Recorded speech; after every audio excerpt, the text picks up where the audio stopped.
कारण हा विषय असा आहे, personal finance planning and investment खूप मोठा विषय आहे. आपण जर 2-3 दिवस त्यावर चर्चा केली तरी संपणार नाहीत. तर आपल्याकडे सध्या 1 तासाचा वेळ आहे. त्यामध्ये मी या विषयाबद्दल थोडीशी माहिती देणार आहोत. अ, आपल्याला काही काही गोष्टी थोड्या कठीण वाटतील, परंतु कन्सेप्ट मी सांगणार आहोत. आणि नंतर भविष्यामध्ये जर कोणाला इंटरेस्ट असेल तर आपल्याला स्पेसिफिक विषयावर चर्चा करता येतील. ओके. तर आज आपण या विषयाकडे थोडं वेगळ्या दृष्टिकोनातून बघूया. तर तर आपल्याला माहित आहे पैशाचं महत्व काय, तर पैशाशिवाय काहीच काम होत नाही. आपल्या जीवनामध्ये पैशाला खूप महत्व आहे. आपण काम करतो किंवा बिझनेस करतो. ओके. तर यामध्ये आपण बघितलं की भारतामध्ये आपल्याकडे जी एज्युकेशन लिटरेसी आहे, ज्याला आपण म्हणतो शैक्षणिक साक्षरता, खूप मोठी आहे. एकेकाळी ती 60% होती, 70, आज जवळपास 85% पोहोचलेली आहेत. खूप आनंदाची गोष्ट आहे की लोकांना वाचता बोलता सगळं येतं.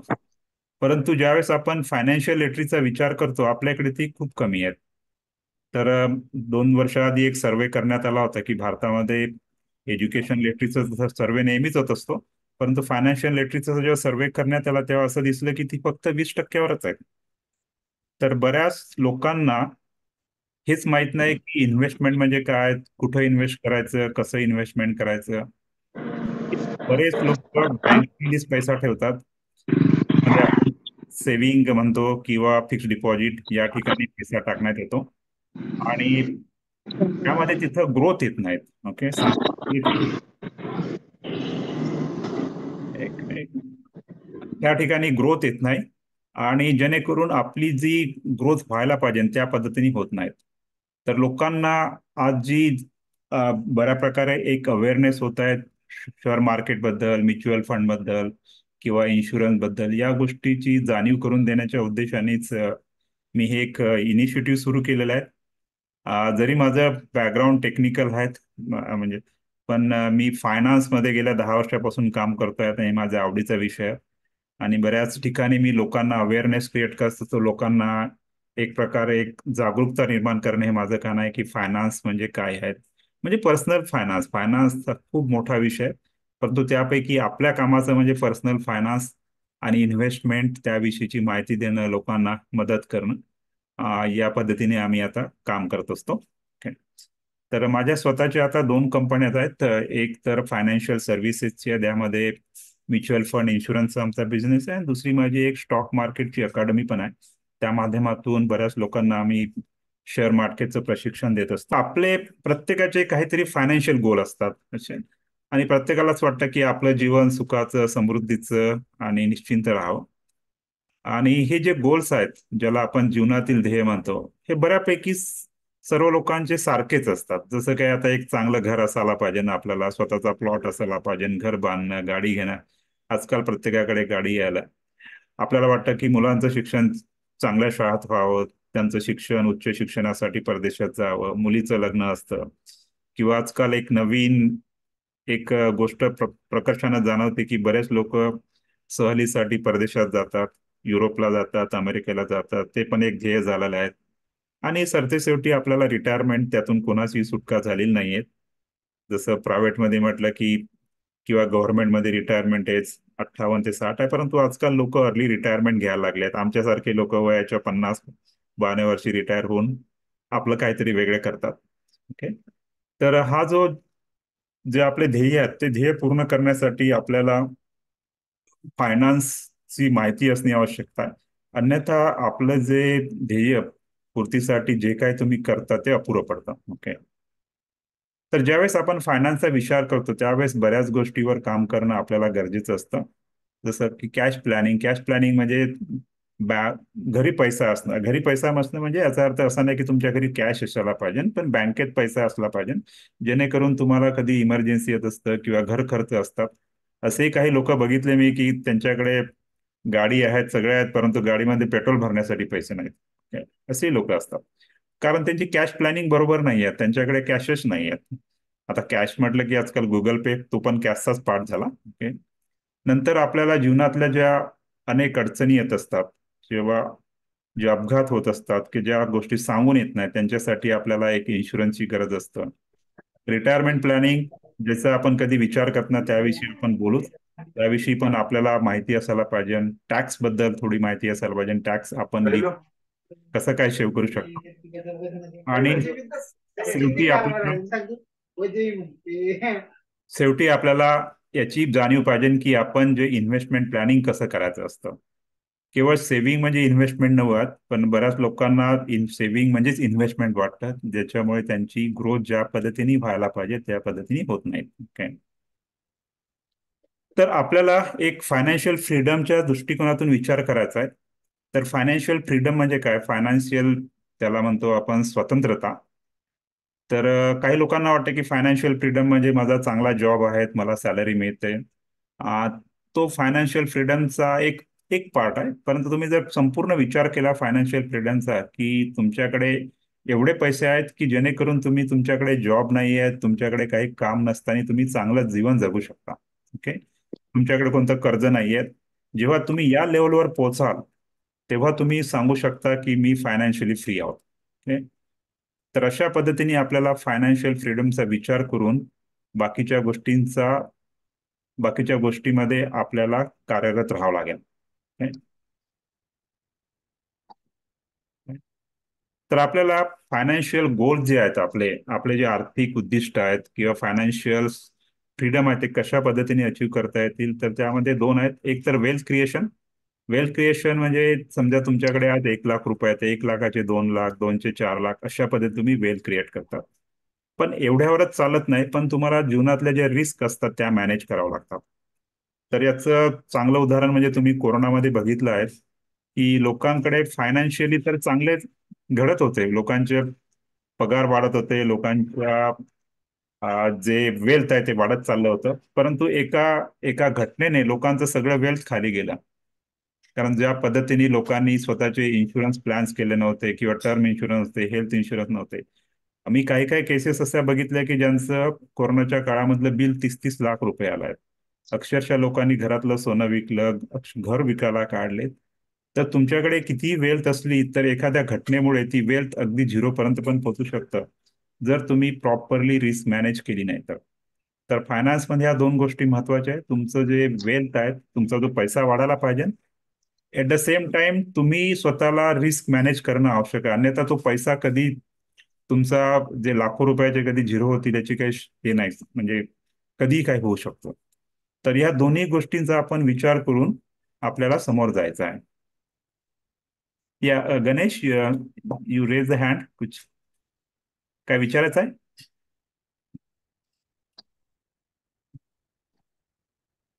ओके. जर तुमचे काही प्रश्न असतील नंतर आपण घेऊच. ओके. सध्या आपण फ्लो मध्ये जेवढं काही माहिती गोळा करता येतील तुमच्या कामाची माहिती, त्याविषयी चर्चा करू. ओके. तर सेव्हिंग आणि इन्व्हेस्टमेंट मध्ये काय फरक आहे? समजा तुमची सॅलरी जर, समजा की कोणाचा जर पगार 50,000 रुपये येत असेल आणि जो खर्च जातो, खर्च जर 40,000 रुपये असेल, जे राहिले त्याला सेव्हिंग म्हणतो आपण. परंतु काही लोकांच्या बाबतीत असं होतं की त्यांचे जे खर्च जास्त असतं, पगार 50,000 असतो, परंतु म्हणजे आपण एक मोठ्या इच्छा असते, कधी कधी आपण मोठं घर घेतो, गाडी घेतो, त्याची ईएमआय वाढतात, त्यामुळे जो खर्च इन्कम पेक्षा जास्त येतो. मग आपण लोनच्या ट्रॅपमध्ये येतो. एकदा माणूस लोनच्या ट्रॅपमध्ये आला तर तिथून निघणं फार कठीण जातं. असे मी बरेच केसेस बघत असतात, एस्पेशली जे आयटी मध्ये लोक आहेत. चांगले पगार आहेत, 1-1, 2-2 लाख रुपये पगार आहेत, परंतु त्यांचे खर्च त्यांच्या पगारापेक्षा जास्त आहेत. त्यामुळे मग ते क्रेडिट कार्ड वापरणं काय, नंतर पर्सनल लोन घेणं, या गोष्टीमध्ये ते अडकतात आणि तिथून बाहेर येणं खूप कठीण जातं. तर एक थंब रूल आहेत, एक की तुम्ही किती पर्सेंट सेव्हिंग करायला पाहिजे. जर तुमचं इन्कम जर कसं 1 लाख रुपये असेल कोणाचं मंथली इन्कम, तर त्यातले 20% आधीच सेव्ह करायला पाहिजे. 20%. आणि बाकीचे जे 80% त्याचा खर्च करायला पाहिजे. ओके. पण होतं उलट, आपण खर्च आधी करतो आणि त्यातून जर वाचलं तर ठीक आहे, नाहीतर निगेटिव्ह सेव्हिंग मध्ये येतो. तर त्याला आपण सेव्हिंग म्हणतो. जो काय पैसा आपण काढतो, पगारातून काढतो, त्याला सेव्हिंग म्हणतात. पण इन्व्हेस्टमेंट म्हणजे सेव्हिंग नाही आहे. आता आपण बघितलं, ज्यावेळेस डिमॉनिटायझेशन झालं 2017 मध्ये, बऱ्याच लोकांच्या घरी पैसा सापडला, कॅश सापडली. तो पैसा जसाच्या तसाच होता. काही लोकांच्या घरी असे 50,000, 1,00,000, 2,00,000 रुपये साडले, जेवढा पैसा होता तेवढाच राहिला, त्या काही ग्रोथ झालेला नाही. ओके. पण इन्व्हेस्टमेंट अशा पद्धतीने होते की तुमची ग्रोथ होतं. जो पैसा तुम्ही आता तुमच्याकडे 1,00,000 रुपये असेल ते 1 ते 1.5 लाख, 2 लाख, त्याला आपण इन्व्हेस्टमेंट म्हणतो. अन्यथा जर तुम्ही पैशाला जर तसाच ठेवला तर तो काही ग्रो होत नाही. तर हे दोन गोष्टीचा आपल्याला फरक माहित असायला पाहिजे.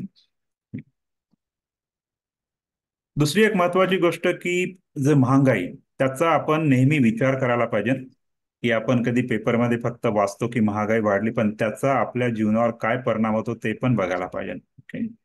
तर जसं 2005 मध्ये मला आठवतं की हा समोसा होता तो 5 रुपयाचा होता. आज 2024, जवळपास 20 वर्षामध्ये त्याची किंमत 20 रुपये झाली. ओके. तर काय झालं, समोसा तसाच राहिला, त्याची चव काही बदलली नाही, परंतु त्याची किंमत वाढत गेली. त्याला आपण म्हणतो, ज्या वस्तूच्या किमती वाढतात त्याला आपण इन्फ्लेशन म्हणतो किंवा महागाई म्हणतो.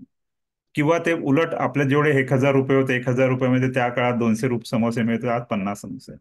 त्याला आपण इन्फ्लेशन म्हणतो. ज्यावेळेस आपण भविष्याचा विचार करतो त्यामध्ये महागाई निश्चितच बघितली पाहिजे. अन्यथा आजच्या रेटनी जो तुम्ही विचार करता, आज जर तुम्हाला 10,000 रुपये खर्चाला लागत असेल, ते 10,000 रुपये आज 10 10 वर्षांनी तेवढे पुरणार नाहीत, कारण जो महागाई आहे त्याचा विचार करणे आवश्यक आहे. एक उदाहरण द्यायचं झालं तर समजा माझा मुलगा एक इंजिनिअरिंग कॉलेजमध्ये आहे, त्याची वर्षाची फी 2 लाख रुपये आहे. 4 वर्षाची 8 लाख रुपये आहेत. आणि तुमचा मुलगा जर समजा आता 8 वर्षाचाच आहे आणि तो 10 वर्षांनी इंजिनिअरिंग कॉलेजला जाणार, तर त्याला किती खर्च आतापासून प्लॅन करावा लागेल आजच्या रेटनी?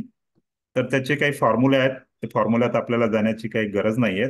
आज महागाई 7% आहे आणि एज्युकेशन सत्रात ती महागाई 7 नाही, जास्तच आहे, 10% पोहोचलेली आहे. याचा अर्थ, तुम्हाला जर तुमच्या मुलाला इंजिनिअरिंग कॉलेजला 10 वर्षानंतर पाठवायचं असेल तर हे 15 लाख ने कदाचित 20 लाख रुपये लागतील. म्हणजे तुमचं जे फ्युचरचं प्लॅनिंग आहे हे 8 लाखाप्रमाणे नको, ते 15 किंवा 20 लाखाप्रमाणे करायला पाहिजे आतापासून, कारण रेट आपोआप वाढत चाललेले आहेत. ओके? तर अशा पद्धतीने भविष्यामध्ये तुम्हाला या गोष्टीचा विचार करूनच प्लॅनिंग करावं लागेल. आता जे इंटरेस्ट रेट आहेत, जे बँकाचे इंटरेस्ट रेट, तुम्हाला आठवत असेल कदाचित 1990 मध्ये, कदाचित बऱ्यापैकी तुम्ही स्टुडंट असेल, त्यावेळेस इंटरेस्ट रेट आपल्याकडे 15% होते. म्हणजे अख्खं कुटुंब जे इंटरेस्ट मिळायचा बँकातून त्यातून जगायचं, म्हणजे इतका मोठा होता. पण जसं जसं भारतामध्ये लिबरलायझेशन झालं, इकॉनॉमी आपली ग्रो झाली, तर इंटरेस्ट रेट कमी होत गेले. आणि हे प्रत्येक इकॉनॉमी, अमेरिका असो, युरोपमध्ये, ज्यावेळेस त्यावेळेस देश डेव्हलपमेंटला जातो त्यावेळेस इंटरेस्ट रेट कमी होतात. तर आता 2020 आणि आता जे इंटरेस्ट रेट आता 6% आलेले आहे. कोरोनाच्या काळात थोडेसे वाढले होते, मधल्या काळात अजून कमी झाले होते. परंतु जशी आपली इकॉनॉमी ग्रो होणार आहे तसे इंटरेस्ट रेट 2030 मध्ये 4%, 2040 मध्ये 2 ते 3%, हे साहजिकच येतील. कारण ज्या पद्धतीने भारत देश आर्थिक एक महासत्ता बनत आहे तर ही इंटरेस्ट रेट कमी होतात. तुम्हाला कदाचित माहित असेल की अमेरिकेमध्ये आज इंटरेस्ट रेट फक्त 2% आहे. आणि जपान सारख्या देशामध्ये इंटरेस्ट रेट निगेटिव्ह आहेत. निगेटिव्ह म्हणजे तुम्ही बँकामध्ये पैसा ठेवतात, तुम्हाला काही इंटरेस्ट देत नाहीत, उलट तुम्हाला त्यांना फी द्यावं लागतं. तर अशा पद्धतीने हा काळ येणार आहे. तर याचा अर्थ असा आहे की ज्या बँकात पैसे ठेवणं भविष्यामध्ये तुम्हाला परवडणार नाहीत, कारण त्यातून जे रिटर्न्स आहेत ते दिवसेंदिवस कमी होत चाललेले आहेत. आणि इन्फ्लेशन तुम्ही बघता, महागाई हे 7% आहेत. तर तुमची जर इंटरेस्ट रेट 7%पेक्षा कमी असेल, याचा अर्थ तुमचं एकही पैशाचं तुमच्यातून गेन होत नाही. कारण 7% महागाई गेल्यानंतर तुम्हाला जर 6% इंटरेस्ट रेट मिळत असेल तर तुमचं जर काहीच फायदा होत नाही. असं मनाच्या समाधानासाठी वाटतं की मला 6% मिळतात, त्याचा काही फायदा होत नाही. तर आपल्याला अशा गोष्टीत इन्व्हेस्टमेंट करायचं आहे की ज्याच्यामुळे आपला इंटरेस्ट, आपलं जे आहे इंटरेस्ट रेट हे त्या महागाईपेक्षा जास्त असायला पाहिजे. तर आपण बघितले की जीवनाच्या आपल्या वेगवेगळ्या फेज म्हणून जावं लागतं, याची प्रत्येकाला जाणीव आहे. सुरुवातीचे वर्ष जवळपास 20 25 वर्ष आपलं चाइल्डहुड असते, एज्युकेशन मस्त असतो, आपलं आपलं काही स्वतःचं इन्कम राहत नाही. सेकंड फेजमध्ये आपण जसं कमवा लागतो, 25 ते 60 वर्षामध्ये फॅमिलीज येतात, लग्न होतं. आणि त्याच्यानंतर रिटायरमेंट हा एक मोठा पिरियड असतो, जो 60 ते 90 वर्ष, 60 ते 90 म्हणजे जवळपास 30 वर्ष, म्हणजे 1/3 of the life you are spending in the retirement. तर हा एक मोठा पिरियड आहे, त्याविषयी आपण कधी विचार करत नाहीत. ओके. तर वेल्थ क्रिएशन म्हणजे काय याविषयी थोडं बघू. मी काही मार्केटमध्ये तुम्हाला उदाहरण देणार आहोत. उदाहरणं बरेच काही आहेत, परंतु मी काही गोष्टीवर थोडं तुम्हाला माहिती देणार आहोत. जसं इन्व्हेस्टमेंट ऑपॉर्च्युनिटी जर बघितलं, तुम्हाला जर वेल्थ क्रिएट करायचे असेल तर खूप काही आज मार्ग अवेलेबल आहे. एकेकाळी आपल्याला फक्त बँक आणि बँक एवढंच दिसायचं, ज्यामध्ये जर बँकेचा विचार केला तर आज सेव्हिंगचा इंटरेस्ट रेट 3 ते 4% आहे. एफडीचा रेट 6-7% गेलेला आहे. पण या व्यतिरिक्त लोकांना माहीतच नाही, अजूनही भारतामध्ये बऱ्यापैकी लोक फिक्स्ड डिपॉझिट यामध्येच अडकलेले आहेत. तर यातून बाहेर निघायचं आहे आपल्याला. आणि इन्व्हेस्टमेंटचे जे बरेच काही ऑपॉर्च्युनिटीज आहेत, जसं स्टॉक मार्केट आहेत, म्युच्युअल फंड्स आहेत, रिअल इस्टेट आहेत, गोल्ड आहेत, बॉन्ड्स, बिटकॉइन्स, खूप काही मार्ग आज इन्व्हेस्टमेंटसाठी आपल्याकडे अवेलेबल आहेत. तर याची जाणीव काही लोकांना असतं, बऱ्याच लोकांना याविषयी माहिती नसतात. माहिती नसल्यामुळे ते ट्रॅप पण होतात, कारण अपेक्षा खूप मोठ्या असतात. तर याविषयी थोडी सविस्तर माहिती आपण बघूया. तर जेव्हा काही आपण इन्व्हेस्टमेंट करता कशात तरी, तर त्यामध्ये आपले काही काही फॅक्टर्स असतात, काही गोष्टी असतात, ते जाणून घेणं खूप आवश्यक आहे. जसं की तुम्ही इन्व्हेस्टमेंट करता त्याचा उद्देश काय, कशासाठी करता. काही ना काहीतरी उद्देश असतो, की मुलाचं शिक्षण आहे, की मला गाडी घ्यायची आहे, मला रिटायरमेंटसाठी पैसा आहे, किंवा मला एन्जॉयमेंटसाठी पैसा हवा आहे. ओके, सरळ सरळ कुठून ना कुठून तरी तो, त्या दृष्टीने जर तुम्ही इन्व्हेस्टमेंट मनात ठेवलं तर तुम्ही तुम्ही प्लॅन्स बनवू शकतात, की मला जर 4-5 वर्षात पैसा हवा असेल तर कुठे इन्व्हेस्ट करायचा, मला जर 6 महिन्यात पैसा हवा असेल तर मी कुठे इन्व्हेस्ट करायचा. 6 महिन्यात तुम्हाला जर पैसा हवा असेल तर कदाचित बँकेत ठेवलेला बरा. तुम्हाला 4-5 वर्षात पैसा हवा असेल तर कदाचित म्युच्युअल फंड किंवा कुठं ठेवलेला बरा. हे आपल्याला माहित पाहिजे, त्यानुसार गोष्टींची आवश्यकता आहे. आता तुम्ही इन्व्हेस्टमेंट हॉरायझन जो मी विचार केला, तर तुम्ही किती वर्ष इन्व्हेस्टमेंट करणार आहात, 1 वर्ष, 6 महिने किंवा 10 वर्ष, त्यानुसार आपल्याला ते इन्व्हेस्टमेंट कशात करायची ते निर्णय घ्यावा लागतो. आणि प्रत्येक इन्व्हेस्टमेंटमध्ये रिस्क असतंच. रिस्क जीवनामध्ये प्रत्येक ठिकाणी आहे. तुम्ही रोडवर चालता तेव्हा देखील रिस्क आहे, घरी असता तेव्हा देखील रिस्क आहे. याचा अर्थ असा नाही की आपण घरातच बसावं, नाही. आपल्याला कुठं ना कुठं तरी तो एक पार्ट अँड पार्सल आहे लाईफचा. आज जर म्हटलं बँकेत जरी पैसे ठेवले, तुम्ही लाखो रुपयेच ठेवले, तरी कधी कधी गव्हर्नमेंट तर्फे तुम्हाला फक्त 5 लाखाचीच तुम्हाला ते परतफेड करू शकतात. याचा अर्थ असा नाही की तुमचा पैसा जातो, असं नाहीये. परंतु ही गोष्ट तुम्हाला, बऱ्याच लोकांच्या मनामध्ये संशय असतात की माझ्या पैशाचं काय होणार. त्या तो जर विचार मनात असेल तर माणसाची ग्रोथ होणार नाहीत, कारण तो विचार ठेवला तर आपल्याला फक्त पैसे बँकेतच ठेवावे लागेल आणि ग्रोथ होणार नाही. तर कुठं ना कुठं तरी आपल्याला समोर जाण्यासाठी रिस्क घ्यावंच लागतं. ओके, सगळ्या ठिकाणी रिस्क आहेत, पण ती रिस्क आपण कॅल्क्युलेटेड रिस्क घेऊन समोर जायचं असतं. हे पण महत्वाचं आहे की तुम्हाला किती पर्सेंट रिटर्न हवे. रिटर्न म्हणजे तुम्हाला गेन किती हवा आहे, तुमचं इंटरेस्ट रेट किती पाहिजे. साध्या भाषेत सांगायचं झालं तर, की तुम्ही समजा 1 लाख रुपये बँकेत ठेवले तर तुम्हाला 6%. बट तेच जर तुमचं जर अपेक्षा असेल की मला 15% रिटर्न असायला पाहिजे, तर बँकेत ठेवून तुम्हाला ते रिटर्न मिळणार नाही. त्यासाठी तुम्हाला बँकेच्या बाहेर जावं लागेल, कदाचित म्युच्युअल फंड, स्टॉक मार्केट किंवा दुसरा पर्याय हे करावा लागेल. आणि महत्वाची गोष्ट की तुम्ही इन्व्हेस्टमेंट केव्हा करता.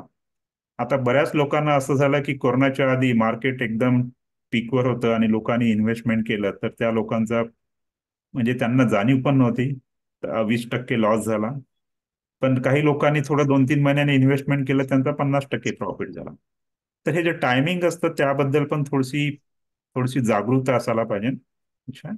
आणि तुमचं जे कॅपिटल आहे ते सेफ असायला पाहिजे ज्या ठिकाणी तुम्ही इन्व्हेस्टमेंट करता. कारण आता मी बऱ्याच अशा फ्रॉड स्कीम बघत असतो, पेपरला आपण बघत असतो, लोक फसवतात, काय करतात. तर त्याच्या मागे न जाता ज्या ठिकाणी आपलं कॅपिटल तरी सेफ राहणार, ओके, त्याचा विचार केला पाहिजे. तर इन्व्हेस्टमेंटमध्ये या सगळ्या गोष्टींचा विचार करून तुमच्या अपेक्षा काय आहेत, तुमची पर्सनॅलिटी काय आहेत, तुमचे गोल्स काय आहेत, यानुसार आपल्याला इन्व्हेस्टमेंट प्लॅन करावं लागतं. आणि हे सगळं काम फायनान्शियल ऍडवायझरच आहेत. ज्यावेळेस आम्ही लोकांचे मोठे मोठे इन्व्हेस्टमेंट करत असतो करोडो रुपयाची, त्यांच्यासोबत आमचं चर्चा होते, त्यांची पर्सनॅलिटी कळते की खरोखरच त्यांना काय हवं आहे, ते रिस्क घेतात की खूपच त्यांना रिस्क नकोच आहेत. मग त्यानुसार आम्ही त्यांना पर्याय सांगत असतो. तर प्रत्येक आई वडिलांना वाटतं की आपल्या मुलाचं शिक्षण आणि मुलाचे लग्न चांगले व्हावं. त्याविषयी थोडे प्लॅन्स मी जस्ट मार्केटमध्ये काय प्लॅन्स आहेत त्याबद्दलची माहिती. तर बरेच काही प्लॅन्स आहे, पण एक उदाहरण म्हणून मी काही सांगत असतो की जसं काही आपल्याला मुलाचं शिक्षण 5-10 वर्षांनी आहे, तर समजा मुलाचं वय आता 5 ते 10 वर्ष आहे आणि तो 7-8 वर्षानंतर त्याला इंजिनिअरिंग कॉलेजला जायचं आहे. समजा आपण 1 लाख रुपये जरी इन्व्हेस्ट केले तर त्याला 10 10 वर्ष, तर त्याला प्रत्येक वर्षाला 3.5 लाख 5 वर्षासाठी मिळू शकतो. तर अशा पद्धतीने एक प्रकारचं आपल्या मुलाच्या शिक्षणाचं प्लॅनिंग करू शकतो. आणि हे जे इन्कम असतं, कारण हे गव्हर्नमेंट सपोर्टेड स्कीम असतात, गव्हर्नमेंट म्हणतं की तुम्ही यामध्ये इन्व्हेस्ट करा जेणेकरून तुम्ही भविष्य, मुलाचं भविष्य, त्याचं शिक्षण ते करू शकता. तर हे ज्या स्कीम असतात त्या गॅरंटेड स्कीम असतात. टॅक्स फ्री रिटर्न मिळतात तुम्हाला या याच्यामध्ये. अ, नंतर तुम्ही या योजनेबद्दल ऐकलं असेल, सुकन्या समृद्धी योजना. ही केंद्र सरकारची योजना आहे आणि फार प्रचलित योजना आहेत. बेटी बचाओ बेटी पढाओ या अंतर्गत हे सुरू केलेली आहेत आणि हे खूप चांगली आहेत. खरोखरच ज्यांना जर मुलगी असेल तर अगदी मुलीसाठी जर आपण 15 वर्ष जर 1.5 लाख रुपये वर्षाला टाकले, तर ज्यावेळेस ती 21 वर्षाची होईल तिच्या शिक्षणासाठी म्हणा किंवा भविष्यात लग्नासाठी एक चांगली अमाऊंट तुमच्या हातात येतो, जवळपास 65 लाख रुपये. आणि त्यामध्ये जे इंटरेस्ट रेट पण खूप छान आहेत, 8.3% आहेत. आणि टॅक्स सगळ्यात मोठा ऍडव्हान्टेज मध्ये की टॅक्स लागत नाही याला. एवढा पैसा मिळून सुद्धा 65 लाख रुपये, आज जर 65 लाख रुपयाचं तुम्ही इन्कम दाखवलं तर तुम्हाला जवळपास 30% टॅक्स भरावा लागेल. आज 30% टॅक्स म्हटलं तरी आज जवळपास 20 लाख रुपये टॅक्स जातं त्यावर. तर त्यामध्ये टॅक्स फ्री आहेत. तर या योजनेचा तुम्ही जरूर फायदा घ्या ज्यांनी घेतला नसेल तर. ओके. थोडं रिटायरमेंट बद्दल बोलू. कारण रिटायरमेंट बद्दल लोकांचे बरेच गैरसमज आहेत. बऱ्याच लोकांना वाटतं की रिटायरमेंट प्लॅनिंग म्हणजे जसं आता आपण जॉब सोडणार आहोत वयाच्या 55-60 वर्षी, तेव्हा लोकांना ह्या गोष्टी आठवतात. पण ते चुकीचं आहे. रिटायरमेंट प्लॅनिंग हे रिटायरमेंटच्या वेळेस होत नसते. रिटायरमेंट प्लॅनिंग हे अगदी जेव्हा तुम्ही पहिला जॉब जॉईन करता वयाच्या 25 वर्षी तेव्हापासून सुरुवात होतं. कदाचित आपल्यापैकी आपल्याला माहित नसेल, परंतु भविष्यामध्ये जी काही पिढी आहे त्यांना थोडीशी तुम्ही जागरूकता करून द्या. आणि आपण मोकळ्या मनाने पैसा खर्च करत असतो आणि नंतर जाग येते की यार मी रिटायर होणार. ओके, तर आता काय? ओके. आता पूर्वी 2004 पूर्वी गव्हर्नमेंटमध्ये तुम्हाला पेन्शन मिळायचं. 2004 नंतर जे काही लोक जॉईन झाले त्यांना पेन्शन पण नाही आहेत. आणि अशा वेळेस एक मोठी प्रश्न येतो की आपण तर खर्च केला, आता काय? आणि तुम्हाला 1/3 तुमचं जे 1/3 लाईफ 30 वर्ष बिना पैशानी जगायचं आहे. तर ह्या गोष्टीसाठी जेव्हा तुम्ही जॉब जॉईन करता त्याची थोडी तुम्ही जागरूकता तुम्ही दुसऱ्या पिढीला, जे नवीन पिढीला आहे, मुलांना वगैरे द्या की आता तुम्हाला आतापासूनच त्याची सेव्हिंग करायला पाहिजे. ओके. कारण त्या काळात तुम्ही रिटायरमेंटमध्ये तुमचं इन्कम बंद होत जातो. जो काही पैसा कमावला त्यावरच जगणार असतात आणि कोणतीही पेन्शन स्कीम नसतात गव्हर्नमेंटच्या आता तर. ओके. तर ह्या ज्या काही गोष्टीविषयी तुम्हाला माहितच असेल, पण मी जस्ट ब्रीफली सांगतो की जसे एम्प्लॉई प्रोव्हिडंट फंड, गव्हर्नमेंटला तुमच्या भविष्याची चिंता आहे. त्यामुळे कंपल्सरीली तुमच्या पगारातला जवळपास 24% भाग, बेसिकचा 24% भाग ईपीएफ मध्ये जातो. 12% तुमचं असतं, 12%. आणि ज्यावेळेस तुम्ही हा पैसा काढता त्यावेळेस तुम्हाला टॅक्स पण लागत नाही. एक चांगली गोष्ट आहे की टॅक्स फ्री आहेत गव्हर्नमेंटच्या स्कीम. आणि तुम्हाला टॅक्स बेनिफिट पण मिळतो. 1.5 लाखापर्यंत तुम्हाला टॅक्स बेनिफिट मिळतो. पब्लिक प्रोव्हिडंट फंड अशी आहेत की ज्यामध्ये तुम्हाला तुम्हाला किंवा बाकी लोकांना, म्हणजे जे गव्हर्नमेंट सर्वंट नाही आहेत किंवा प्रायव्हेट कंपन्यामध्ये आहेत, व्यापारी आहेत, त्यांच्यासाठी एक चांगली योजना केली आहे की रिटर्न्स पण तुमच्या जवळपास 7% जातात. आणि जे ईपीएफचे रिटर्न्स आता गव्हर्नमेंटनी रिसेंटली वाढवले आहे 8.25%. पीपीएफ मध्ये पण तुमचं 15 वर्ष पैसा लॉक होतो, पण तुम्हाला टॅक्स बेनिफिट. आणि ज्या काही गव्हर्नमेंटच्या स्कीम आहेत त्यामध्ये जास्त इन्व्हेस्टमेंट करता येत नाही. कारण तुम्ही बघितलं, अन्यथा बरेच लोक बँकेत पैसा न ठेवता सरळ सरळ पीपीएफ मध्ये टाकलेला असतं, कारण 1.5 लाखाच्या वर पैसा टाकता येत नाही. टॅक्स बेनिफिट्स आहेत. तर या माध्यमातून पण पूर्वी पैसा लोक टाकायचे. ओके. तर हा काळ आता हळूहळू बदलत चालला, पीपीएफ वगैरे पण आहे, ठीक आहे म्हणजे. ओके. आता नॅशनल पेन्शन स्कीम आली आहे 2004 नंतर. त्यामध्ये ही जे तुमचं जे पेन्शन ह्या अमेरिकेमध्ये प्रकार होता तो भारतात आला की त्यामध्ये तुमचं पेन्शन तुम्ही स्वतःच तयार करायचं असतं. त्यामध्ये तुम्हाला जे काही रिटर्न तुमचं जे सेव्हिंग आहेत की ते तुमच्या कंपनीतर्फे किंवा तुमच्या ऑफिसतर्फे एनपीएस मध्ये जमा होतात. आणि यामध्ये तुमचा जो पैसा आहे तो शेअर मार्केटमध्ये जातो, बॉन्ड्स मध्ये जातो, गव्हर्नमेंट सिक्युरिटीज बऱ्याच ठिकाणी जातो. ओके. तर रिटर्न्स बऱ्यापैकी छान आहेत, 6 ते 10% रिटर्न मिळतात. आणि जेव्हा तुम्ही मॅच्युरिटीला येता, 60 वर्ष रिटायरमेंटला येतात, तर त्यावेळेस तुम्ही 60% पैसा, तर तुमच्याकडे जर 10 लाख रुपये त्यावेळेस जमा झाले असेल तर 6 लाख रुपये तुम्ही अपफ्रंट विड्रॉ करू शकता, त्यावर टॅक्स नाही आहेत. आणि 40% पैशाची तुम्हाला कुठं ना कुठं ते अॅन्युटी करावं लागतं. अॅन्युटी म्हणजे एक प्रकारचं ते पेन्शनमध्ये टाकावं लागतं. टॅक्स बेनिफिट चांगले आहेत आपल्याकडे या ठिकाणी. तर कदाचित तुमच्यापैकी काही लोकांनी याचा फायदा घेतलेलाच असेल, नॅशनल पेन्शन स्कीमचा. Okay. नंतर प्रायव्हेटमध्ये जे लोक असतात त्यांना लमसम पैसा खूप मिळतो. म्हणजे असे मी लोक बघितले की त्यांना 50 लाख 1 करोड वगैरे मिळतात, त्यांचं पेन्शन नसतं, मग ते पेन्शन स्कीम मध्ये टाकतात, जेणेकरून त्यांना प्रत्येक वर्षाला म्हणा 7 लाख रुपये, समजा 1 करोड वगैरे टाकले असेल तर 50-60 हजार रुपये त्यांचा महिना सुरू होऊन जातो. अशा ज्या स्कीम्स आहेत, आता ह्या ज्या कंपन्या आहेत जसं टाटा आहेत, HDFC आहेत, ICICI, बऱ्याच कंपन्या ज्या गव्हर्नमेंट सपोर्टेड आहेत, या बाबतीमध्ये गव्हर्नमेंटचे लॉज खूप स्ट्रिक्ट आहेत आणि त्यांना टॅक्स फ्री केले आहे, गव्हर्नमेंटने टॅक्स फ्री केलेले आहेत, जेणेकरून लोकांनी आपलं भविष्यासाठी जो पैसा जो असेल ते कमीत कमी रिटर्न्स मिळत राहावं. काही लॉंग टर्म इन्कमच्या स्कीम असतात, जे प्रायव्हेटमध्ये असतात, लोक ते थोडे पैसे जास्त टाकत असतात. समजा वर्षाला जर तुम्ही 2 लाख 10 वर्ष टाकले तरी तुम्हाला रिटायरमेंट पर्यंत, म्हणजे वयाच्या 30, समजा आता जर तुम्ही 50व्या वर्षी असेल आणि 50व्या वर्षी 2 लाख रुपये टाकते, वयाच्या 60 ते 90 वर्षापर्यंत 30 वर्ष तुम्हाला जवळपास 2.5 लाख रुपये मिळतात आणि जो पैसा टाकला तो पण तुम्हाला वापस मिळतो. तर हे पण असे गॅरंटेड असतात, टॅक्स फ्री असतात, इन्कम फॉर होल लाईफ, जेणेकरून ज्या लोकांना पेन्शन नाही तर त्या माध्यमातून अशा पेन्शन टाईपच्या स्कीम्स मार्केटमध्ये अवेलेबल असतात. हे थोडी मोठी आहे. ऍडिशनल इन्कम्स, जसं मी म्हटलं की ऍडिशनल इन्कमसाठी तुम्हाला बरेच पर्याय आहेत. जसं आपण म्हणतो की बँकमध्ये जे इंटरेस्ट रेट आहे आज 7% वगैरे आहेत नॅशनलाइज बँकमध्ये. पण तुम्ही कंपन्या असतात, कंपन्यांचे फिक्स डिपॉझिट स्कीम पण असतात, जसे बजाज फायनान्स आहे, महिंद्रा फायनान्स, L&T, या मोठ्या मोठ्या कंपन्या, LNC हाऊसिंग फायनान्स, त्याचे जे इंटरेस्ट रेट असतात निश्चितच 1-2% जास्त असतात. तर कधी ना कधी तुम्ही भविष्यामध्ये याचा पण विचार करायला पाहिजे. यस, मी बँक डिपॉझिट फिक्स डिपॉझिट टाकतो, पण काही पैसा मी थोडं, कंपन्यांचे फिक्स डिपॉझिट असतात, चांगल्या कंपन्या असतात, त्या काही पळून जाणाऱ्या कंपन्या नाही आहेत. आणि ह्या सगळं गव्हर्नमेंट कंट्रोलमध्ये असतात, तर त्या ठिकाणी रिटर्न तुम्हाला चांगलं मिळतं. हा पण पर्याय आपण बघायला पाहिजे की कंपन्यांच्या स्कीममध्ये, समजा जर आपण इथं 1 लाख रुपये टाकत असेल तर मे बी कंपन्यामध्ये आपण 20-25 हजार रुपये टाकायला काही हरकत नाही. थोडी मनात जर भीती वाटत असेल तर त्यांचे रिटर्न चांगले येतात. काही गव्हर्नमेंट स्कीम आहेत त्याविषयी तुम्हाला माहितच असेल. ह्या ज्या government schools, national saving certificate म्हणा, किसान विकास पत्र, हे 10-15 वर्षापूर्वी खूप पॉप्युलर होते. कारण आपल्याला माहीतच नव्हतं की स्टॉक मार्केट, म्युच्युअल फंड हे असं काही असतं. असलं तरी आपण काही करू शकत नव्हतो.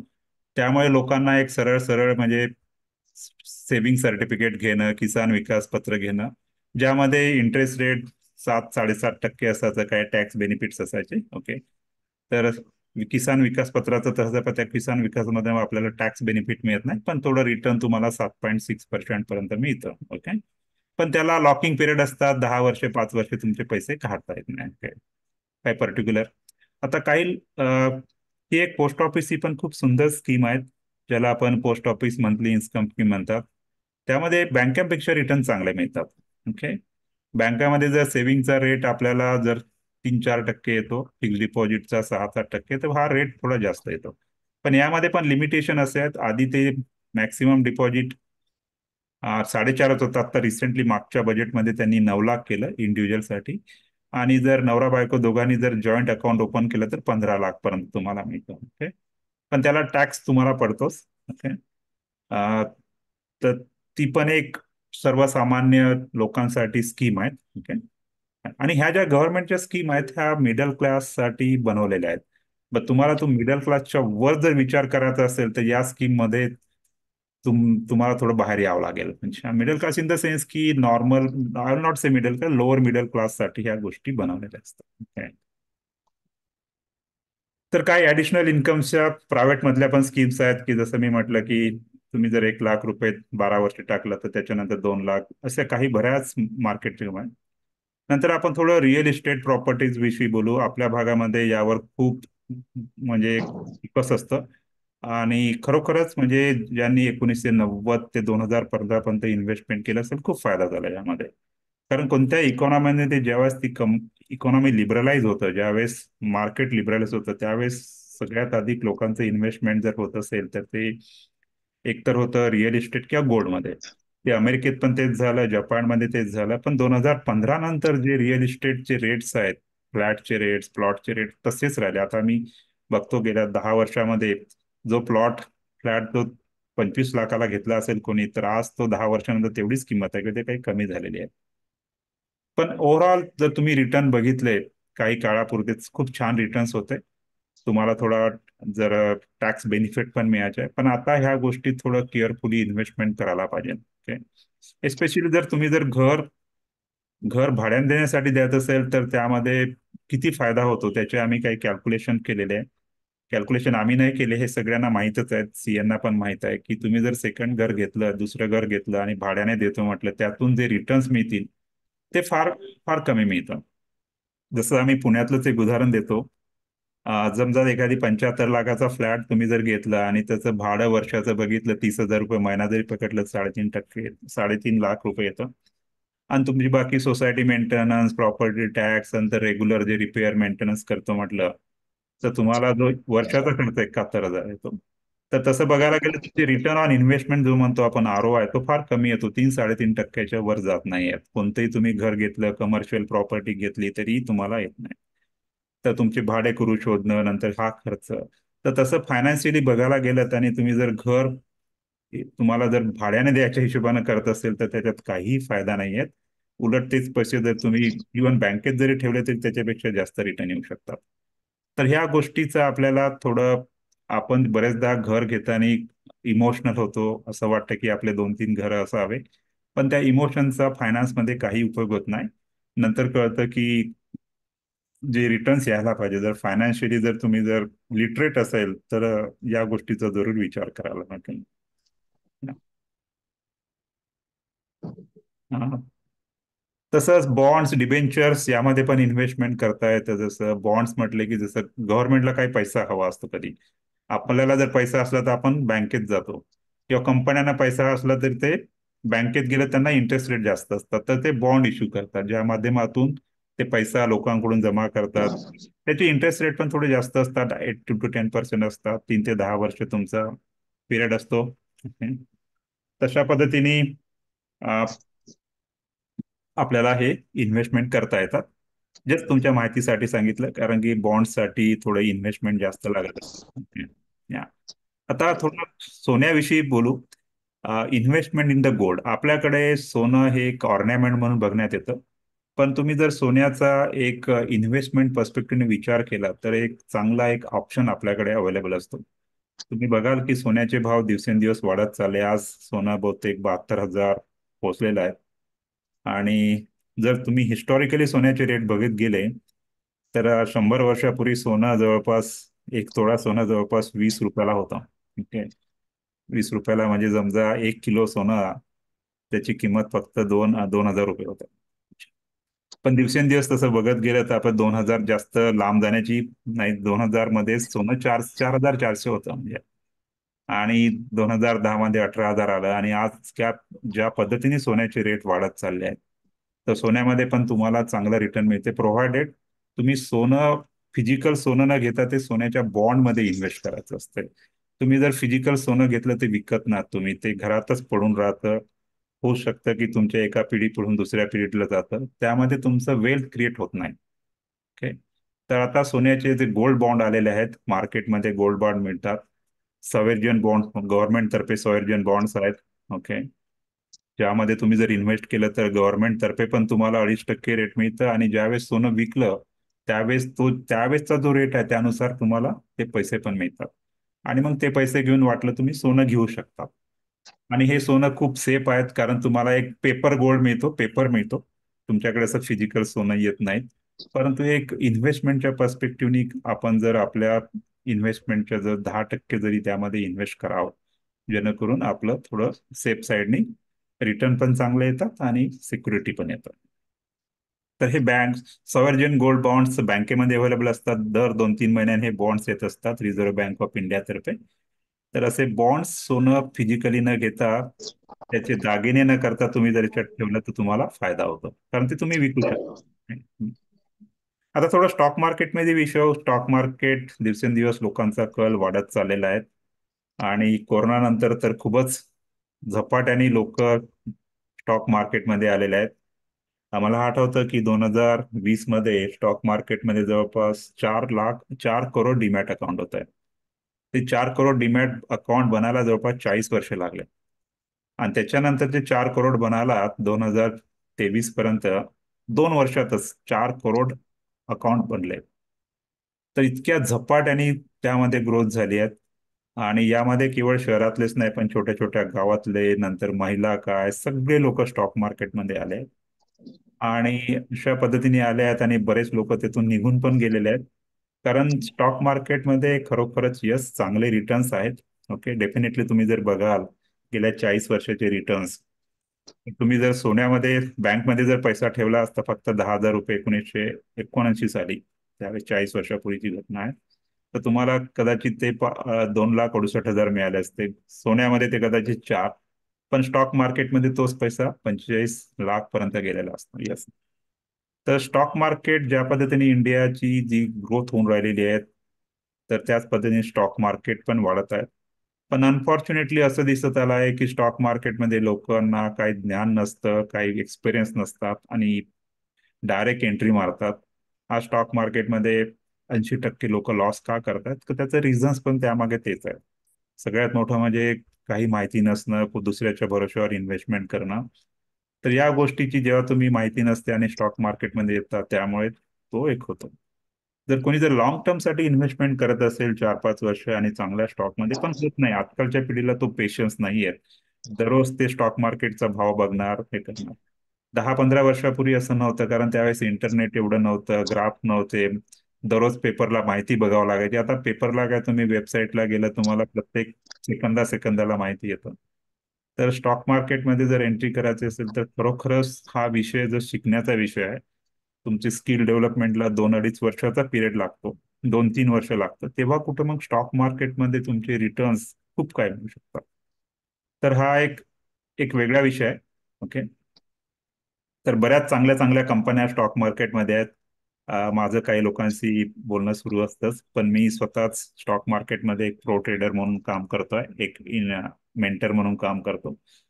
तर चांगल्या चांगल्या कंपन्या आहेत ज्यांनी खूप रिटर्न्स, जवळपास तुम्ही जर लॉंग टर्मचं जे इन्व्हेस्टमेंट केलेलं असतं, इन्फोसिस आहे, टाटा आहे, HDFC, तर खूप फायदा झाला असता त्याच्यामध्ये. असं तर ज्यांना स्टॉक मार्केटचं ज्ञान नाही त्यांच्यासाठी म्युच्युअल फंड एक खूप चांगला मार्ग आहे. कारण म्युच्युअल फंडचा पैसा सुद्धा स्टॉक मार्केटमध्ये जातो.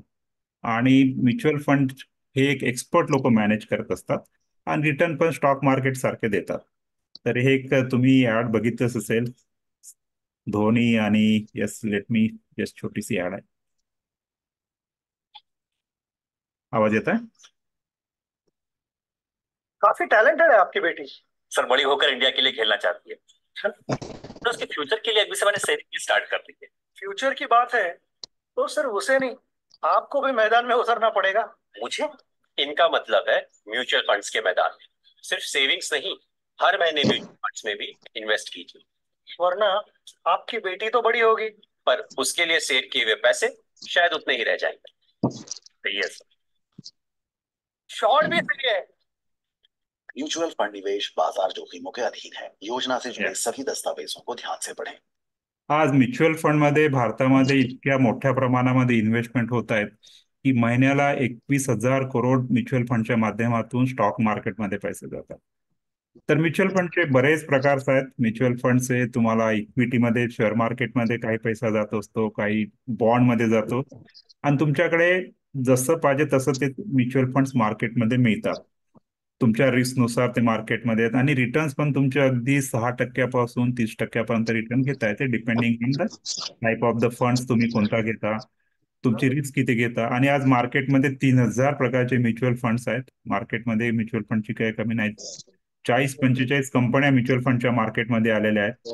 आणि अशा पद्धतीने हे ग्रोथ इतकी झपाट्याने होत आहे, तुम्ही जर न्यूजपेपरमध्ये वाचत असेल, तर लोकांना स्टॉक मार्केटमध्ये जो म्हणजे जे पाहिजे जसं नॉलेज पाहिजे ते नाही आहेत. आणि आपण जो स्टॉक मार्केटमध्ये जेव्हा पैसा टाकतो त्यावेळेस आपण ठराविक कंपन्यामध्ये टाकतो, 5-6 कंपन्यामध्ये किंवा 10 कंपन्यामध्ये. पण ते म्युच्युअल फंड कंपनी त्यांच्याकडे हजारो करोड पैसा येतात आणि ते अशा 100-200 कंपन्यामध्ये पैसा टाकत असतात. त्यामुळे रिटर्न्स, त्यामुळे तिथे लॉस होण्याची शक्यता नसतं जसं आपण स्वतः जर केलं तर. पण डिपेंड करतं, प्रत्येकाच्या स्किलवर अवलंबून असतं. पण तो बेस्ट वे म्हणजे स्टॉक मार्केटमध्ये एंट्री करण्यात हा एक चांगला मार्ग आहे की ज्या माध्यमातून तुम्हाला स्टॉक मार्केटमध्ये एंट्री करता येतं. आणि त्याच्यानंतर तुमचं जर कॉन्फिडन्स येत असेल मग स्वतः पण काही पैसे टाकता येतं, स्वतःचे काही पैसे स्टॉक मार्केटमध्ये सेपरेटली पण टाकता येतं. तर म्युच्युअल फंडमध्ये इन्व्हेस्ट करण्याचा एक चांगला मार्ग म्हणजे त्याला SIP म्हणतात, सिस्टमॅटिक इन्व्हेस्टमेंट प्लॅन. की तुमचं प्रत्येक महिन्याला बँकेतून तुमच्या अकाउंटमधून पैसे कटतात आणि ते म्युच्युअल फंडमध्ये इन्व्हेस्ट म्हणतात. तर त्यामध्ये तुम्हाला हे बघायचं नसतं की मार्केट खारीवर गेलं, मार्केट पडलं गेलं, तर काहीच त्याचा संबंध येत नाही. आणि तुमचा पैसा कंपाऊंडिंग रेटनी चांगली ग्रोथ होतात. एक उदाहरण द्यायचं झालं तर अ, तर हे एक म्युच्युअल फंडचं आहे. दोघांची केस आहे. दोघांनी वयाच्या 25व्या वर्षी कंपनी जॉईन केली. ओके. तर मी सरलीनी ज्यावेळेस इन्व्हेस्टमेंट सुरू केली वयाच्या 25व्या वर्षी फक्त 10,000 रुपये ती महिन्याला टाकत होती. आणि रिटायरमेंट जेव्हा झालं 60व्या वर्षी तिला 5.5 करोड रुपये मिळाले. तेही 12% इंटरेस्ट रेटनी. आज जर तो इंटरेस्ट रेट म्युच्युअल फंडमध्ये तो 15% आहे, 15 ते 16%, 20% पण जातो, ते कदाचित रक्कम 15 करोड पर्यंत गेली असती काही न करता. आणि तेच तुम्ही 10,000च्या 10% अजून वाढवले प्रत्येक वर्षाला तर ते जवळपास 30 करोड पर्यंत जातात. Okay. And that is a reality. हे काही से फॅक्ट फिक्टिटियस एक्झाम्पल नाही आहेत. These are the example from the mutual fund. Okay. इतकं तुम्ही ग्रो करू शकतात. पण आपण ज्यावेळेस यंग होतो आपल्याला कोणीही सांगितलं नाही की आपण 10,000 रुपये टाकले तर रिटायरमेंटला 5.5-6 कोटी येऊ शकतात. ओके. त्याच्यापेक्षा जास्तच म्हणजे येणार. ओके. दुसरी दुसरी जी व्यक्ती आहे मिस्टर लेस, त्यांना पण असं फायनान्सचे नॉलेज देण्यात आलं, त्यांना पण गायडन्स देण्यात आला, परंतु नेहमीप्रमाणे लेट केलं. तर त्याची जी इन्व्हेस्टमेंट वयाच्या 45व्या वर्षी सुरू केली तेव्हा जाग आला की नाही आता आपण रिटायरमेंट घ्यायचं आहे, आपल्याला आता काहीतरी करायला पाहिजे. त्यावेळेस त्या व्यक्तींनी 10,000च्या ऐवजी 25,000 रुपये पैसे टाकले. पण त्याच्याकडे फक्त 15 वर्षच होते रिटायरमेंटला. आणि फक्त त्याला त्यावेळेस रिटायरमेंट 1.2 करोड मिळाला. तर इन्व्हेस्टमेंटमध्ये पैशापेक्षा वेळ खूप महत्वाचा असतो. पैसा जरी कमी असला आणि तुम्ही डिसिप्लिन वेने लॉंग टर्म साठी इन्व्हेस्टमेंट करत असेल तर तुमचा खूप फायदा होतो. परंतु तुम्ही जर लेट असेल प्रत्येक गोष्टीमध्ये किंवा आळसीपणा करत असेल, आज करू उद्या करू, आता माझा मुलगा शिकत आहेत मग मुलाचं शिक्षण सुरू असतं, मला मुलाला बाहेर पाठवायचं आहे, आता मुलाचं लग्न आहे, असं करत करत तुम्ही रिटायरमेंटच्या एजला येता. आणि मग तेव्हा मोठी जाग येते की आता काय करायचं. मग तुम्ही अमाऊंट पण वाढता पण तुमच्याकडे वेळ फार कमी असतो. तर ह्या सगळ्या गोष्टी करताना जीवनातील जे काही गोल्स आहेत आपले ते करताना आपल्याला कमीत कमी जे इन्व्हेस्टमेंट करायलाच पाहिजे, त्याच्याशिवाय पर्याय नाही. अन्यथा तुम्ही लेट इन्व्हेस्टमेंट करून तुमचा काहीही फायदा होत नाही. ओके. उलट तुम्हाला त्रासच होतं कारण तुमची इन्व्हेस्टमेंट जी अमाऊंट आहे ती पण वाढवावं लागतं. आणि एट डन तुम्हाला जे जे जेवढा पैसा पाहिजे तो मिळत नाही. ओके. तर या गोष्टीची आपण जाणीव घ्यायला पाहिजे. हे फायनान्शियल कॅल्क्युलेटर्स इंटरनेटला अवेलेबल आहेत, तुम्ही कुठेही बघू शकता. अच्छा. पण याविषयी जोपर्यंत आपल्याला माहिती होत नाही तोपर्यंत आपण करत नाही. ठीक आहे, आता आपलं बऱ्यापैकी बरेच लोक आता 40-45च्या घरात आहेत, पण कमीत कमी आपल्या मुलांना याविषयीची थोडी जाणीव करून द्या की नोकरी लागल्यानंतर सगळ्यात पहिले जर गोष्ट करायची असेल त्यांचं म्युच्युअल फंडचं अकाउंट ओपन करा. आणि जे काही अमाऊंट आहेत त्यांच्या पगारानुसार 5,000 2,000 ते आत्तापासून डिसिप्लिन वेने इन्व्हेस्ट करा, जेणेकरून जेव्हा ते रिटायर होतील त्यांच्याकडे करोडो करोडो रुपये हातात येतील. So that is the magic of the compounding. आपण शाळा कॉलेजमध्ये कंपाऊंडिंग विषयी शिकलेलो आहोत. ओके. या तर अशा बऱ्याच स्कीम्स मार्केटमध्ये अवेलेबल असतात. जसं एक ICICIचं म्युच्युअल फंडची स्कीम आहे की ज्यामध्ये ICICI मोठी कंपनी आहे, जवळपास 50 वर्ष झालं मार्केटमध्ये आहेत. समजा कोणी जर 10,000 रुपये जर SIP सुरू केली असेल आणि 20 वर्ष ठेवली असेल त्याला 50,000 रुपये महिना लाईफ लॉंग, त्यालाच नाही त्याच्या पिढ्यानुपिढ्या त्याला 50,000 रुपये महिना येऊ शकतो. ते कॅल्क्युलेशन त्याप्रमाणे असतात की एखाद्याने 10,000 रुपये फक्त 30 वर्ष जर ठेवले असेल तर त्याला 2.25 लाख रुपये महिना दॅट इज कमिंग. SW म्हणजे systematic withdrawal plan for month, त्याला महिना सुरू होऊन जातो. तर याची व्हॅल्यू 10,000ची व्हॅल्यू, ती काय नंतर नंतर काहीच वाटणार नाही त्या व्यक्तीला. पण अशा पद्धतीने जर सिस्टमॅटिक डिसिप्लिन वेने जर इन्व्हेस्टमेंट करत गेलं तर त्याचा फायदा निश्चितच होत असतो. क्रिप्टोबद्दल मला जास्त बोलायचं नाहीत, कारण की असं वेगळं आहे. पण रिस्क मॅनेजमेंट पेक्षा थोडं बोलूयात, कारण रिस्क मॅनेजमेंट कसं करायचं. पैसा तर आपल्याकडे येतोच, परंतु रिस्क कशा मॅनेज करायच्या त्याविषयी कदाचित तुम्हाला थोडी कल्पना असेल. बऱ्याच लोकांना वाटतं की इन्शुरन्स स्कीम घेतलं म्हणजे आपला खर्च आहे. ओके, इन्शुरन्स स्कीममुळे आपला काही कोणी श्रीमंत झालेले नाहीयेत, परंतु एक गोष्ट प्रकर्षानं जाणवतं की तुमच्याकडे जर प्रॉपर इन्शुरन्स नसतील तर तुम्ही गरीब व्हायला वेळ लागत नाही. ओके, तर ह्या इन्शुरन्सचा उद्देश तुम्हाला श्रीमंत करण्यासाठी नाहीये, तर तुम्हाला गरिबीपासून वाचवण्यासाठी आहे. आता दोन्ही स्टेटमेंट बघायला गेले तर खूप हे आहेत, हेवी आहेत. तर कारण की ज्यावेळेस तुम्ही या जगात नसतात, सगळ्यात अधिक जर त्रास होत असेल तुमच्या फॅमिलीला होतं, तुम्ही नसतात, त्यांचं इन्कम सोर्स बंद होऊन जातं, आणि इन्कम सोर्स बंद झालं तर मग काय, म्हणजे गरिबीशिवाय पर्याय नसतो. तर तुमच्या फॅमिलीच्या सिक्युरिटीसाठी तुमचे जे फायनान्शियल लॉसेस आहे अवॉइड करण्यासाठी, आणि ह्या गोष्टी आपण कोरोनाच्या काळात प्रकर्षाने बघितल्यात. मी स्वतः बघितल्यात. अशा काही केसेस बघितल्या की चांगले चांगले लोकांना अगदी रस्त्यावर यावं लागलं, कारण त्यांचे त्यांचे हॉस्पिटलचे बिलच इतके मोठे मोठे होते की ते सहन करू शकले नाहीत लोक. अच्छा. पण त्यांना नंतर, त्याच्यानंतर जे हेल्थ इन्शुरन्स वगैरे प्रकार सुरू झाला, पूर्वी लोकांना समजून सांगावं लागत की तुम्ही हेल्थ इन्शुरन्स, आता समजवण्याची गरज पडत नाही, लोक स्वतःच येतात. कारण आज आज हेल्थ इन्शुरन्स म्हटलं की जे हॉस्पिटलायझेशनचा कॉस्ट इतकी झपाट्याने वाढत चालली आहे. साधं ऑपरेशन करतं म्हटलं तरी आज 5-5 लाख रुपये लागतात. ओके, तर त्या दृष्टिकोनातून मी थोडं दोन गोष्टीवर याविषयी बोलणार आहे. एक तर टर्म इन्शुरन्सचा अर्थ याचा होतो, असं होतो की तुम्ही जर समजा कोणी या जगातून निघून गेलं कोणत्या कारणामुळे, ऍक्सिडेंटमुळे किंवा आजारपणामुळे, तर सगळ्यात अधिक त्याचे जो बॅड इफेक्ट्स फॅमिलीवर येतात, कारण फॅमिलीचं इन्कम बंद होऊन जातं. तशा केसेसमध्ये प्रत्येकाकडे टर्म इन्शुरन्स असायला पाहिजे, आणि त्याचा एक फॉर्म्युला आहे की तुमचं जे इन्कम आहे त्याच्या 10 पट तरी वार्षिक उत्पन्न, समजा वार्षिक उत्पन्न कोणाचं 10 लाख रुपये असेल तर त्याचा 1 कोटीचा टर्म इन्शुरन्स असायला पाहिजे. तर तुम्ही असले नसले नसलेच तर ते फॅमिलीला 1 कोटी मिळतं, आणि फॅमिली तुमची चांगल्या पद्धतीने, मुलाचं शिक्षण असो काही असो, ती चांगल्या पद्धतीने जगू शकतात. त्यांचं जे लिव्हिंग स्टँडर्ड बदलणार नाहीत. ओके, आणि तुम्हाला टॅक्स बेनिफिट पण मिळतो. अच्छा. तर अशा पद्धतीने आपण एक छोटासा, बाकीच्या इन्शुरन्स मध्ये न जाता टर्म इन्शुरन्स कधी चांगला असतो, कारण बाकीच्या इन्शुरन्स मधले बरेच तुमचे इन्कम्स वगैरे असतात, त्यामध्ये जाण्याची आवश्यकता नाही. पण ऍटलिस्ट टर्म इन्शुरन्स प्रत्येकाकडे असणं आवश्यक आहे. जेवढ्या तुम्ही लहान वयात टर्म इन्शुरन्स घेता, जसं वयाच्या 20व्या वर्षी वगैरे, त्यावेळेस प्रीमियम फार कमी असतात. तर जसं जसं तुमचं वय वाढतं, 40-50 ते खूप होतं, आणि त्या वयात मग टर्म इन्शुरन्स घेणं कठीण जातं. तर समोरच्या पिढीसाठी तुम्ही एक जाणीव करून द्यायची असते. कंपनीतर्फे टर्म इन्शुरन्स येतात ज्या कंपनीत काम करतात, परंतु ज्यावेळेस कंपनी सोडतो तुमचा टर्म इन्शुरन्स बंद होतो. तर स्वतःचा टर्म इन्शुरन्स असणे आवश्यक आहे. ओके, असेही आम्ही काही प्रकार बघितले आहे की लोकांनी एक कंपनी सोडली, दुसऱ्या कंपनीत जॉईंट व्हायला वेळ होता, आणि अशी काहीतरी मधले दुर्घटना घडतं, कारण त्यावेळेस कंपनीचा इन्शुरन्स बंद होतो. जोपर्यंत तुम्ही कंपनीत असता त्यावेळेस तुमचा टर्म इन्शुरन्स असतो. त्यामुळे प्रत्येक गोष्ट काही ना काही प्रमाणात स्वतःची असणे आवश्यक आहे. पर्सनल लेवलवर पण स्वतःचे टर्म इन्शुरन्स काही ना प्रमाणात असणे आवश्यक आहे. हेल्थ इन्शुरन्स विषयी तुम्हाला माहितच आहे की आज जे हॉस्पिटलायझेशन कॉस्ट आहेत कोणत्याही सिटीजमध्ये खूप झपाट्याने वाढत चालले आहेत, आणि आज जे हेल्थ सेक्टर आहे त्याचं इन्फ्लेशन जवळपास 15% आहेत. म्हणजे दरवर्षी ज्या कॉस्ट आहे 15%नी वाढत आहे. जेव्हा नॉर्मल महागाई 7% आहे, पण हेल्थमध्ये ती 15%पर्यंत पोहोचलेली आहे.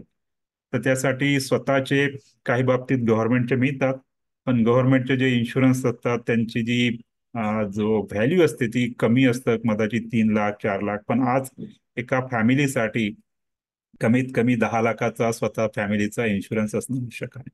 आणि जसं जसं तुम्ही लेट करता हेल्थ इन्शुरन्स, तसे तुम्हाला इन्शुरन्स पण मिळत नाही. तर असेही आमच्याकडे केसेस येतात की लोकांना काहीतरी ऑपरेशन करायचं असतात, मग टर्म इन्शुरन्ससाठी, हेल्थ इन्शुरन्ससाठी येतात, त्यावेळेस इन्शुरन्स कोणतीच कंपनी देणार नाही. कारण ज्यावेळेस तुमची हेल्थ चांगली असते त्यावेळेस हेल्थ इन्शुरन्स कंपन्या तुम्हाला देतात, पण ज्यावेळेस तुमची ऑपरेशनची गरज पडते आणि तुम्ही म्हणतात की मला हे द्या, नाही, असं कधीच शक्य नाही होत. कारण प्रत्येक हेल्थ इन्शुरन्सचे काही नियम असतात.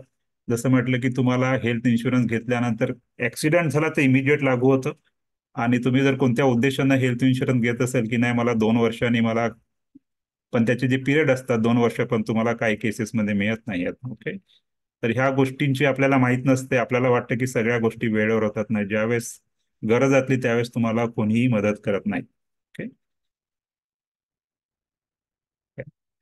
टॅक्स प्लॅनिंग, टॅक्स सेव्हिंगसाठी बरेच मार्ग आपल्याकडे आहेत, लिगली आहेत हे सगळ्या गोष्टी. जसं आता टॅक्सचे पण 2 रेझिम्स आलेले आहेत. आता परवाच बजेट आहेत, त्यामध्ये अजून काही टॅक्समध्ये बदल होऊ शकतात. जसं जुनं रेझिम आणि नवीन रेझिम, जुन्या रेझिम प्रमाणे गेलं तुम्हाला अजूनही 1.5 लाखाची टॅक्समध्ये सूट मिळू शकतात, पण त्यासाठी तुम्हाला इन्व्हेस्टमेंट करावं लागतं. पीएफ, सीपीएफ, इन्शुरन्स प्रीमियम मध्ये. एनपीएस मध्ये पण काही स्पेशल प्रोव्हिजन दिलेले आहेत. ओके. तुम्ही जर घर घेतलं असेल त्याच्या होम लोनवर पण तुम्हाला इंटरेस्ट जो मिळतो 2 लाखापर्यंत, त्याच्यावर पण तुम्हाला सूट मिळते. हेल्थ इन्शुरन्ससाठी जवळपास 25,000 पर्यंत सूट मिळतं. म्हणजे तुमचं जे टॅक्सेबल इन्कम आहे त्यातून 25,000 पर्यंत तुम्हाला ते तुमचं ते जे टॅक्सेबल इन्कम कमी होतं. ओके. तर मुलाच्या शिक्षणासाठी पण टॅक्स सेव्हिंग आहेत. म्हणजे हायर स्टडीजसाठी जेव्हा मुलाला जर जात असेल त्याच्यासाठी पण तुम्हाला टॅक्स सेव्हिंग करता येतं. आणि जेव्हा तुम्ही बँकेमध्ये पैसे ठेवता सेव्हिंगवर, तुम्हाला फक्त 10,000 रुपयापर्यंतच जे इंटरेस्ट रेट मिळतं ते टॅक्स फ्री आहे. अन्यथा तुमचा जो टॅक्स स्लॅब आहे जो 10%, 20%, 30%, त्यानुसार तुम्हाला टॅक्स द्यावा लागतो. आणि एफडीला पण तसंच आहे. एफडीला आज जर 6% जर तुम्हाला रिटर्न मिळत असेल, इंटरेस्ट मिळत असेल एफडीला, आणि 6%, पण त्यावर जर तुम्ही जर थोडंसं हायर स्लॅबमध्ये येत असेल, ज्यांचे उत्पन्न 15 लाख वगैरे येतात, त्यांना 30% द्यावं लागतं. तर तुमचं इफेक्टिव्ह जर इंटरेस्ट रेट बघायला गेला तर तो फक्त 4% होतो. कारण 6% जरी इंटरेस्ट रेट तुम्हाला एफडी मध्ये मिळत असेल आणि तुमची त्यापैकी 30% जर टॅक्स मध्ये जात असेल, तर राहिला किती? 4%. ओके. आणि आज जर महागाई बघितली ती 7% आहे. तर या गोष्टीचा थोडा फायनान्शियली विचार केलेला बरा असतो. तर पोर्टफोलिओ मॅनेजमेंट जेव्हा आपण विचार करतो त्यामध्ये तर आपल्याला 2-3 गोष्टीचा प्राकर्षाने विचार करावा लागतो. एक म्हणजे तुम्हाला एक 2 प्रकारची इन्कम हवं असते. एक फिक्स इन्कम, ज्यामध्ये जसं आपण बँकचे फिक्स डिपॉझिट म्हणतो किंवा बॉन्ड म्हणतो, त्या ठिकाणी इंटरेस्ट रेट कमी असतात, मे बी 7%, 8% असतं. आणि एक दुसरं थोडंसं रिस्की इन्कम असतो, पण त्यात ग्रोथ असतो. तर क्रिकेटच्या भाषेत सांगायचं झालं तर आपण चौके चक्क मारणं आवश्यक आहे, तरच तुमची सेंचुरी होतं. 1-2 रन कडून काही सेंचुरी होणार नाहीत. आणि फक्त कोणी जर चौके छक्के मारण्याचा प्रयत्न केला फक्त, तर ते आउट पण होऊ शकतात. म्हणून आपल्याला 1-2 रन पण काढायचे आहे ज्याच्यामध्ये आपली विकेट टिकून राहील. आणि विकेट टिकून फायदा होणार नाही, आपल्याला चौके छक्के मारण्याची पण गरज आहे. 5-10. तर ह्या दोन्ही गोष्टीचं आपल्याला जेव्हा पोर्टफोलिओ मॅनेज करतो तर आपल्याला बँक डिपॉझिटमध्ये पण थोडा पैसा ठेवावा लागेल, गोल्डमध्ये ठेवावा लागेल, थोडं इन्शुरन्सचे इन्व्हेस्टमेंट करावं लागेल. कारण की केवळ पैसा म्हणजे इन्कम ग्रो होणं म्हणून होत नाही. कधी कधी तुमचं ते ग्रो झालेलं इन्कम झिरो पण येऊ शकतो. त्याच्यासाठी आपल्याला या गोष्टींची गरज आहे. पण तुम्हाला अजून जर ग्रोथ हवी असेल तर शेअर मार्केट आहे, म्युच्युअल फंड्स आहेत, बाकीच्या गोष्टीमध्ये पण इन्व्हेस्टमेंट करणं तितकीच महत्वाचे आहे. Okay? ज्यावेळेस आपण फायनान्शियल मार्केटमध्ये येतो तर आपल्याला बऱ्याच प्रकारचे अकाउंट लागत असतात. जसं बँकेमध्ये आजकाल सेव्हिंग अकाउंट तुम्हाला पाहिजेच असतात. जसं शेअर मार्केटमध्ये यायचं असेल तर डिमॅट अकाउंट लागतं. नंतर म्युच्युअल फंडसाठी पण अकाउंट लागतं. आज जे मेन डॉक्युमेंट्स, आजकाल जे मिनिमम डॉक्युमेंटची आवश्यकता आहे, आता 1 एप्रिल पासून तर गव्हर्नमेंटने खूप स्ट्रिक्ट केलं आहे सगळ्या गोष्टी 1 एप्रिल पासून. तर मी बघतो की जवळपास 1.5 करोड म्युच्युअल फंडचे अकाउंट त्यांनी सस्पेंड केले आहेत. कारण की लोकांचा काही ना काही डेटा नाही आहेत, केवायसी व्यवस्थित नाही आहेत. ओके. तर आता तुमच्याकडे एक महत्वाची गोष्ट सांगतो की तुमचं आधार कार्ड, तुमचं पॅन कार्ड असायला पाहिजे, तुमचं कॅन्सर बँकेचा चेक असायला पाहिजे, चेकवर नाव असणं आवश्यक आहे. ओके. त्याच्याशिवाय व्हेरिफिकेशन होत नाहीत. आणि बँक तुमची थोडीशी म्हणजे आता जर ज्या गव्हर्नमेंट बँकमध्ये आम्ही 2-3 बँक प्रिफर करतो, जसं स्टेट बँक ऑफ इंडिया आहे, पण प्रायव्हेट बँक पैकी तुम्ही जसं आयसीआयसीआय, एचडीएफसी, ऍक्सिस यांचे अकाउंट जर असेल तर तुमचे जे डिजिटाईज प्रोसेस खूप फास्ट होतं. तुम्हाला आता कोणतीही गोष्ट पेपर देण्याची आवश्यकता नाहीये. तर या गोष्टींची पूर्तता करणे आवश्यक आहे. तुमचं केवायसी बँकेमध्ये होतात, बऱ्याचदा बँकवाले पेपर घेतात पण केवायसी होत नाहीयेत. आजकाल केवायसी इज मस्ट, त्याच्याशिवाय तुम्हाला कोणतंही इन्व्हेस्टमेंट करता येत नाही. Okay? तो जमाना गेला 2-3 वर्षापूर्वीचा की सगळं काही शक्य होतं, आता नाही येत. आता आणि तुमचं बँक, तुमचं जे आधार कार्ड आणि पॅन कार्ड लिंक असायला पाहिजे. तर ह्या ज्या गोष्टी गव्हर्नमेंटनी खूप स्ट्रिक्टली घेतल्यात, कारण जे काही गैरप्रकार व्हायचे लोकांचे पूर्वी, की दोन दोन पॅन कार्ड असायचे, आता त्या गोष्टी बंद झालेल्या आहेत. त्याच्यासाठीच ह्या गोष्टी तुम्ही स्वतःहून करून स्वतः बघा या गोष्टी सगळ्या. तुमचं नाव व्यवस्थित आहे की ना, नावामध्ये जर फरक असेल, बँकेतलं नाव आणि तुमचं पॅन कार्डचं नाव जरी फरक असेल तरी तुमचं अकाउंट आता ओपन होत नाही. ओके. पूर्वी झालं ते झालं, पण आता तुम्ही ह्या गोष्टीकडे थोडंसं लक्ष द्या. ओके. ओके. तर आतापर्यंत मी जे तुम्हाला सांगितलं त्यावरून तुम्हाला थोडं आयडिया असेल की जे फायनान्शियल मार्केट हे खूप ओशियन आहे, म्हणजे समुद्रात सारखं आहे. त्याची डेप्थ आणि त्याची जी विथ म्हणजे जाणून करून घेणं म्हणजे खूप म्हणजे खर्चिक आहेत आणि एक्सपिरियन्स खूप लागतं. आणि इतके काही प्रॉडक्ट्स फायनान्शियल मार्केटमध्ये आहेत, जसं आपण बघितलं stock market, mutual fund, commodity, खूप काही आहेत. ओके. तर त्यासाठी एक प्रकारचं एक्सपिरियन्स नॉलेज नॉलेज म्हणजे त्यांचा तुम्हाला सपोर्ट लागत असतो. तर आम्ही या पद्धतीने बऱ्याच लोकांना, जे कॉर्पोरेट क्लायंट्स असतात आमचे किंवा बाकीचे लोकांना, सगळ्याच बाबतीत आम्ही हेल्प करत असतो. एस्पेशली स्टॉक मार्केटचं जे ट्रेनिंग आहेत त्याबद्दल, इन्शुरन्स असतात, एफडीज किंवा म्युच्युअल फंड, टॅक्स प्लॅनिंग, या सगळ्या गोष्टीमध्ये आम्ही लोकांना हेल्प करत असतो. Okay. तर हे झाली एक जनरल माहिती, जेणेकरून आपल्याला माहीत असायला पाहिजे की फायनान्शियल प्लॅनिंग म्हणजे काय, इन्व्हेस्टमेंट म्हणजे काय. तर तुमचे काही स्पेसिफिक क्वेश्चन असतील तर तुम्ही विचारू शकता मला. ओके. जेणेकरून तुमचे जे काही डाऊट्स आहेत ते क्लिअर व्हायला पाहिजे. सो